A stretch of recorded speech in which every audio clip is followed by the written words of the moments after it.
یہ شریعت کا حکم بھی ہے اور ملکی قانون بھی اس کو تسلیم کرتا ہے۔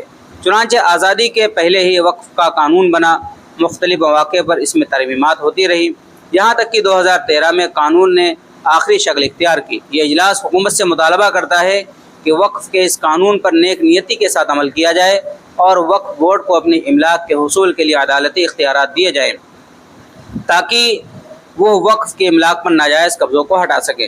نیز یہ اجلاس قانون وقف کو منسوخ کرنے کے ہر اقدام کی سختی سے مذمت کرتا ہے۔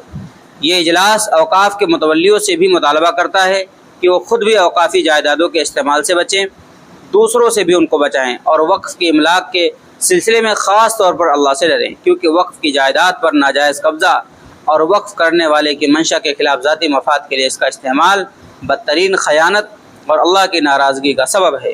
یہ اجلاس یہ بھی واضح کرنا ضروری سمجھتا ہے کہ ہمارے ملک میں تمام مذہبی اکائیوں کے انڈومنٹ کو قانون کا تحفظ حاصل ہے۔ یہ رعایت صرف مسلمانوں کے لیے ہی نہیں ہے۔ نمبر 4، مجلس عاملہ کا یہ اجلاس وارانسی کے گیان واپی مسجد، متھرا کی شاہی عیدگاہ کے تعلق سے نچلی عدالتوں میں پیدا کیے گئے نئے تنازعات کو تشویش کی نگاہ سے دیکھتا ہے۔ اجلاس کا احساس ہے کہ عبادت گاہوں سے متعلق 1991 کے قانون کے ذریعے ملک کی مقننہ نے ہر نئے تنازع کا دروازہ بند کر دیا تھا۔ اس اجلاس کو اس بات پر شدید تشویش ہے کہ سپریم کورٹ، جس نے بابری مسجد کا فیصلہ دیتے وقت اس قانون کا حوالہ دے کر کہا تھا کہ اس کے ذریعے ہر نئے تنازع کا راستہ بند کر دیا گیا ہے، وہی مسلمانوں کی متھرا اور کاشی سے متعلق اپیلوں کو نظر انداز کر رہا ہے۔ اگر ان چور دروازوں کو بند نہیں کیا گیا تو پھر اس بات کا اندیشہ ہے کہ شرپسند قوتیں ملک کے مختلف علاقوں میں نئے نئے فتنے اور تنازعات کھڑے کرتی رہیں گی۔ متھرا کی عیدگاہ سے متعلق 1968 میں کرشنا جنم بھومی ٹرسٹ اور شاہی عیدگاہ ٹرسٹ کے درمیان ایک معاہدے کے ذریعے اس تنازع کو حل کر لیا گیا تھا۔ مسلم پرسنل لا بورڈ عدالت عظمیٰ سے یہ حسن ظن رکھتا ہے کہ وہ ان نئے فتنوں کا دروازہ بند کر کے ملک میں امن و امان اور قانون کی حکمرانی کو یقینی بنائے گا۔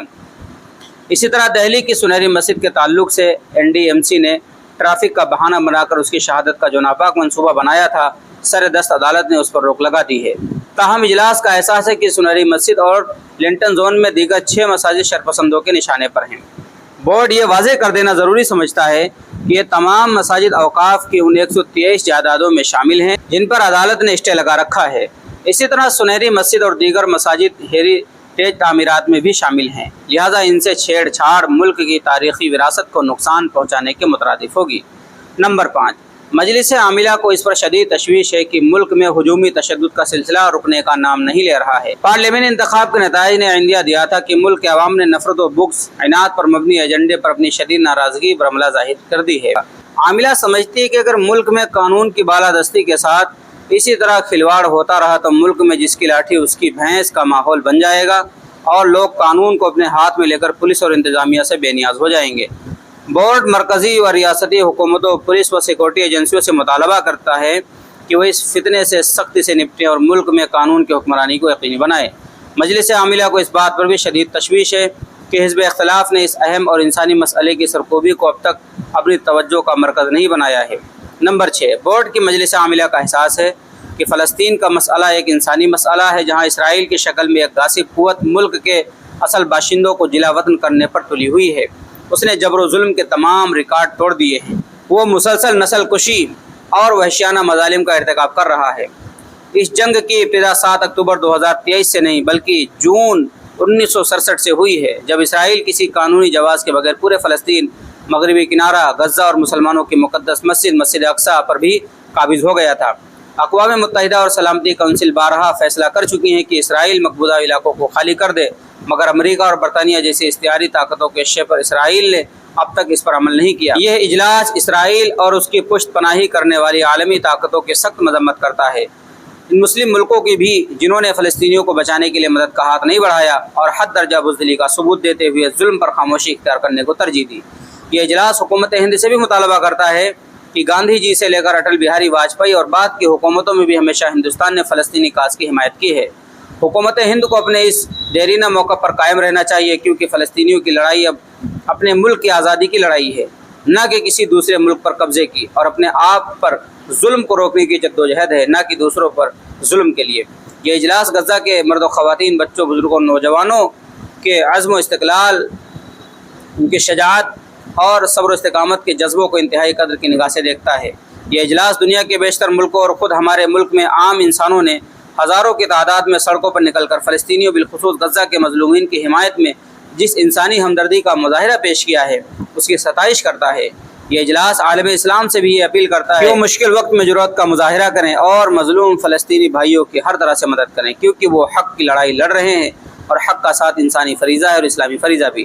نمبر 7، اللہ نے مسلمانوں کو خیر امت بنایا ہے اور ان کو دنیا میں انصاف قائم کرنے کے لیے بھیجا ہے، لیکن افسوس کہ خود مسلم معاشرہ طرح طرح کی برائیوں میں ملوث ہے اور مختلف توقعات کے ساتھ خاص کر بوڑھے والدین اور خواتین کے ساتھ ظلم و زیادتی کی کثرت سے واقعات سامنے آ رہے ہیں۔ خاص کر نکاح کو مشکل بنا دینے کی وجہ سے سماج میں طرح طرح کی برائیاں پنپ رہی ہیں۔ اس لیے یہ اجلاس تمام مسلمانوں سے اپیل کرتا ہے کہ وہ نکاح جیسے مقدس تقریب کو آسان بنائیں، سنت کے مطابق نکاح کی تقریب رکھیں، لڑکی والوں سے کسی بھی قسم کا مالی مطالبہ نہ کریں کیونکہ یہ شریعت میں ناجائز اور حرام ہے۔ یہ اجلاس ملک کے تمام باشندوں سے بھی اپیل کرتا ہے کہ وہ جہیز اور بیجا رسوم و رواج کو معاشرے سے ختم کر کے ایک مثالی معاشرہ بنائیں۔ نمبر 8، یہ اجلاس تمام مسلمانوں سے مطالبہ کرتا ہے کہ وہ عائلی اور سماجی معاملات میں احکام شریعت کے پابند رہیں۔ شوہر و بیوی اور رشتہ دار کے درمیان کوئی نزاع پیدا ہو جائے تو دارالقضا سے ہی رجوع کریں۔ قرآن و حدیث اور اسلامی شریعت کے مطابق کوئی فیصلہ ہو تو اسے خوش دلی سے قبول کرتے ہوئے اس پر عمل پیرا ہوں۔ اسی میں آخرت کی کامیابی اور دنیا کی بھلائی بھی ہے۔ دارالقضا کے ذریعے کم وقت اور کم خرچ میں انصاف حاصل ہو سکے گا۔ علماء اور ائمہ مساجد سے بھی اپیل کی جاتی ہے کہ بورڈ کے نکاح نامے کو زیادہ سے زیادہ عام کرنے پر توجہ دیں۔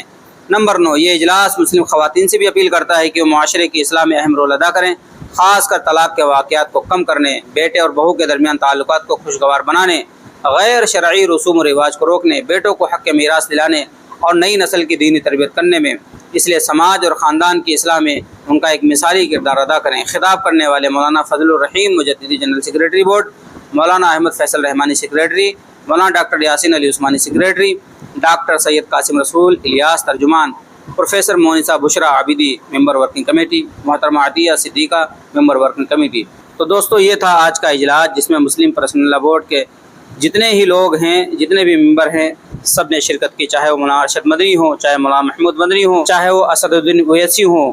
بڑے بڑے علماء کرام نے اس میں شرکت کی اور بڑے بڑے فیصلے لیے ہیں اور حکومت سے مطالبہ بھی کیا۔ اب آپ حضرات کا اس کے متعلق کیا کہنا ہے نیچے کمنٹ کیجئے۔ پہلی بار چینل پر آئیں سبسکرائب بھی کر سکتے ہیں۔ چلیے دوستو پھر ملتے ہیں انشاءاللہ جلدی کسی نئے ویڈیو میں۔ السلام علیکم ورحمۃ اللہ وبرکاتہ۔